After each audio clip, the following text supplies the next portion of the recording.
Theodor Herzl, tokoh Yahudi, ingin membuat sebuah negara. Ide membuat sebuah negara ini datang belakangan. Theodor Herzl punya cerita. Datanglah mereka menemui Sultan Abdul Hamid. Kebetulan waktu itu Palestina di bawah kekuasaan Turki Utsmani. Dibawanya duit emas 1 koper.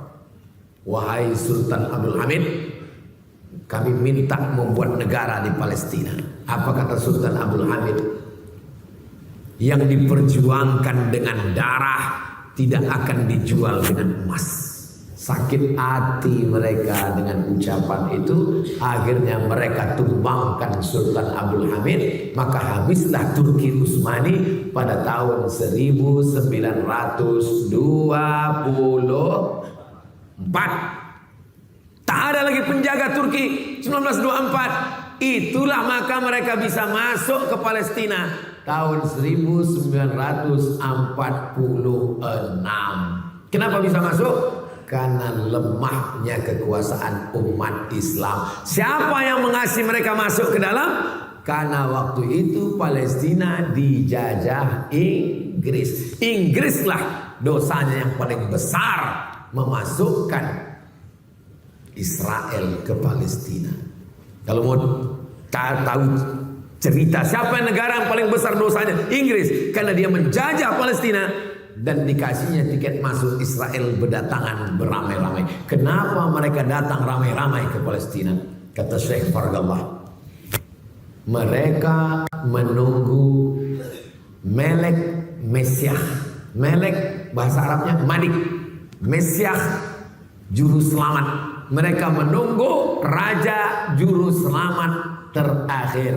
Mereka bermimpi akan punya raja, akan punya kerajaan, punya raja. Syarat rajanya itu turun, mesti ada 5 syarat. Syarat yang pertama, semua Yahudi di dunia datang kembali ke Palestina. Maka mereka pun datang. Yang dari Amerika datang, yang dari Eropa datang, yang dari Maroko datang, yang dari Andalusia datang, yang dari Rusia datang. Semuanya kembali. Sekarang sudah berkumpul 5 juta orang Yahudi di Palestina, membuat negara bernama Zionis.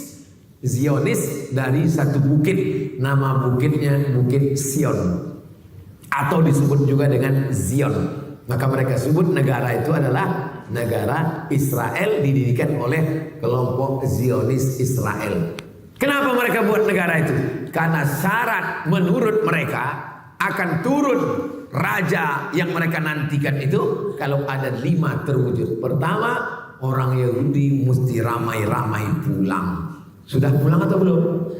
Sudah, sejak 1946 buat negara 1948. Sekarang Palestina menjadi minoritas, dan menurut Google Map tak ada lagi Palestina, yang ada hanya Israel. 2, sakit hati mereka yang paling besar adalah kepada Babel. Karena bangsa yang paling banyak menyiksa mereka, lebih dahsyat daripada Fir'aun, adalah Babel. Babel itu maksudnya Babilonia. Babilonia itu Irak, bukan Bangka Belitung.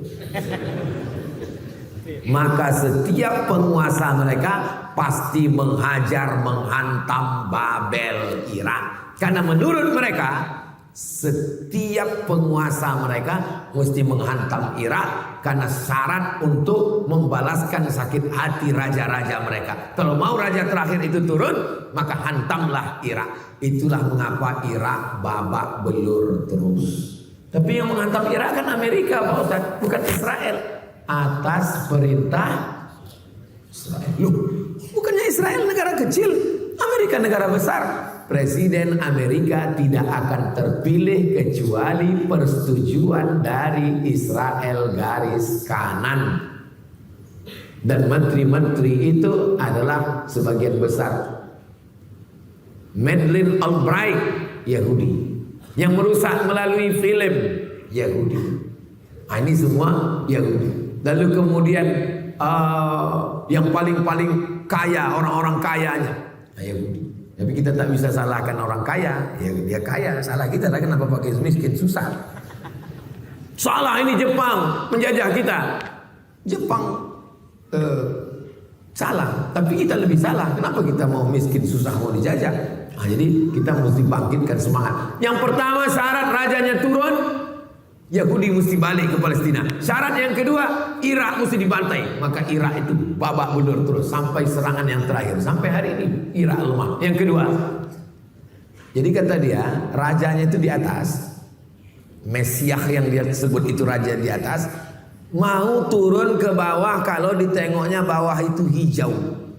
Ya mau ditengok hijau. Itulah maka mereka menggerakkan penghijauan, menanam tanaman sebanyak-banyaknya, dan tanaman yang ditanam itu adalah syajaratul gharqad.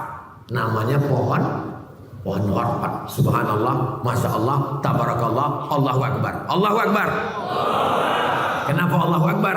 Karena dalam hadis Nabi dikatakan, nanti ketika kamu berperang dengan Yahudi, sampai batu-batu berkata, ya Muslim, hadza Yahudi khalfi.